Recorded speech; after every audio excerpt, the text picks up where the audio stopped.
السلام عليكم ورحمة الله وبركاته. afartii qof ee aan jimicsi samayn mid ayaa khatar ku jira. hay-adda caafimaadka adduunka khubarada dhinaca caafimaadka ayaa walaac ka muujisay in wax aad u yar laga qabtay sidii looga yarayn lahaa saamaynta ka dhalata dhaqdhaqaaq la'aanta ama jimicsiga ku yar dadka ku nool caalamka. warbixin ay soo saartay hay-adda caafimaadka adduunka ee WHO oo ah tiro dhan 1.4 bilyan oo ruux aysan samaynin jimicsi ku filan. tiradan ayaana sare u sii kacaysay tan iyo sanadkii 2001. qiyaastan ayaa ka dhigan in guud ahaan dadka caalamka afartii qofba mid ka mid ah uu ku jiro halis dhimasho. dhaqdhaqaaq la'aanta ayaa sababtay in dadka ay soo wajahaan xaalado caafimaad oo daran, sida inay qofka ku dhacaan cudurrada wadnaha, nooca labaad ee cudurka macaanka ama sonkorowga, iyo nooc ka mid ah cudurka kansarka. dalalka uu soo galo dhaqaalaha badan oo uu ka mid yahay Ingiriiska ay dadkoodu yihiin kuwa ugu badan ee aan dhaqdhaqaaqa samaynin. sidoo kale haweenka caalamka oo idil ayaa loo aqoonsaday inay yihiin kuwa ka jimicsi yar ragga. walaac aad u weyn. cilmi baadhayaasha hay-adda caafimaadka adduunka ee WHO ayaa macluumaadkan ku salaysay xog laga ururiyay ilaa 168 waddan oo dadkoodu ay si shakhsi ahaan uga warramayeen xaaladahooda. khubarada ayaa ogaaday in waddamada dhaqaalahoodu sarreeyo sida Ingiriiska iyo Mareykanka ay shacabkoodu khatarta ugu baahan ku jiraan saamaynta ba'an ee ka dhalata dhaqdhaqaaq la'aanta. waddamada kale ee safka hore ugu jira liiska jimicsi la'aanta waxaa ka mid ah Jarmalka iyo New Zealand. WHO ayaa sheegtay in jimicsi la'aanta ay hadda noqotay dilaaga cusub ee bini'aadamka, maadaama ay dad fara badan ka dhaxleen cudurro aan la daaweyn karin.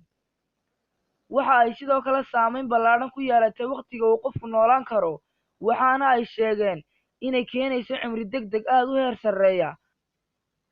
haweenka ayaa si guud uga dhaqdhaqaaq yar marka la eego ragga dhammaan dalalka laga sameeyey daraasaddan. hase ahaatee dalalka ku yaala bariga iyo koonfurta bari ee qaaradda Aasiya ayaa si weyn uga duwan dhanka dhaqdhaqaaqana uga fiican waddamada kale ee ku yaala koonfurta Aasiya, bartamaha Aasiya, bariga dhexe iyo waqooyiga Afrika. Dr. Regina Goodhold oo hogaaminaysay daraasadda WHO ayaa tidhi marka laga soo tago khataraha caafimaad ee kale ee adduunka ka jira, weli wax hoos u dhac ah lagama arko dhibaatooyinka ka dhasha dhaqdhaqaaq la'aanta. gobollada uu ku sii kordhayo xaddiga jimicsi la'aanta jidhka ayaa nagu abuuraya walaac weyn oo ku aadan inay soo food saaraan cudurro aan daawo lahayn. Dr. Fiona Bull oo iyaduna ka mid ah khubarada daraasaddan qorta ayaa sheegtay in caqabado badan lagala kulmayo sidii meesha looga saari lahaa farqiga jimicsi ee u dhexeeya ragga iyo dumarka. Dr. Cali Macaw Aweys ayaa sheegay in cudurro fara badan oo halis ah ay ka abuurmaan jimicsi la'aanta. looma baahna inay dadku mar kasta iska fadhiyaan, waana inay cunaan raashin nafaqo leh, ayuu yidhi Dr. Aweys. isagoo hadalkiisa sii wata ayuu yidhi dhaqdhaqaaq la'aanta waxay sababtaa inaysan murqaha qofka shaqaynin, kadibna waxaa meesha soo gala cudurro halis ah oo ku dhaca kelyaha, beerka, wadnaha, waxaana xitaa ka dhalan kara cudurka kansarka. Dr. Macaw ayaa intaas ku daray in cudurka sonkorowga uu ka dhasho dhaqdhaqaaq la'aanta, balse dadku aysan intooda badan fahamsanayn. talooyin jimicsi oo loogu talagalay dadka ay da'doodu u dhaxayso 19 jir ilaa 64 jir. talada koowaad waxa weeyaan usbuucii samee ugu yaraan 150 daqiiqo oo jimicsi fudud ah ama 75 daqiiqo oo jimicsi culus ah. talada labaadna waxa weeyaan samee jimicsiyo xoog leh oo qaata 2 maalmood ama in ka badan usbuucii, kuwaasoo kala furfuraya murqaha.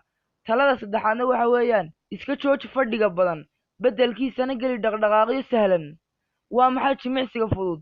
jimicsiga fudud waa socodka la boobsiiyo, dabaasha, in baaskiil lagu kaxeeyo dhul siman iyo dhul xoogaa kor u kacsan, ciyaarta tenniska, buur-fuulitaanka, kubadda kolayga, iyo noocyada kale ee ciyaaraha fudud. waa maxay jimicsiyada culus? ruclaynta ama orodka, dabaasha degdega ah, in baaskiil lagu kaxeeyo xawaare sare oo dheer, weliba dalcad sare la saaro, tenniska halka ruux, kubadda cagta, kubadda rugbyga, iyo noocyada kale ee ciyaaraha adag.